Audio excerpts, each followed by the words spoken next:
జ్యోతిరావు పులే కొనసాగిస్తాం కొనసాగిస్తాం కొనసాగిస్తాం కొనసాగిస్తాం కొనసాగిస్తాం కొనసాగిస్తాం. జ్యోతిరావు పులే గారి 135వ వర్ధంతి సందర్భంగా కావలిలో ఉన్న వారి యొక్క కాంస్య విగ్రహానికి పూలమాలలు వేసి నివాళులర్పించాము. మహాత్మా జ్యోతిరావు పులే ఒక గొప్ప సంఘ సంస్కర్త. సమాజంలో ఉండే సామాజిక అసమానతలను రూపుమాపాలని చెప్పి ఒక దృఢ సంకల్పంతో ముందుకు వచ్చారు. రాజ్యాంగ నిర్మాత డాక్టర్ బాబాసాహెబ్ అంబేద్కర్ గారికి కూడా గురువు గారు.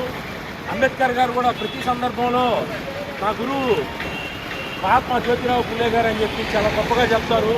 అటువంటి గొప్ప వ్యక్తి యొక్క ఆశయాలను కేవలం ఒక బడుగు బలహీన వర్గాలే కాకుండా యావత్ సమాజం మొత్తం వారి యొక్క ఆశయాలను కొనసాగించే విధంగా ముందుకు రావాలని చెప్పి సందర్భంగా మేము విజ్ఞప్తి చేస్తున్నాము. భవిష్యత్తులో కూడా మహాత్మా జ్యోతిరావు గారి పులే ఒక వర్ధంతులు జయంతులప్పుడే వారిని స్మరించుకోకుండా ప్రతి ఒక్క సందర్భంలోనూ ప్రతిరోజు ఆ యొక్క మహనీయుల యొక్క త్యాగాలను మేము గుర్తు చేసుకుంటాం, వారి ఆశయాలను కొనసాగిస్తాం.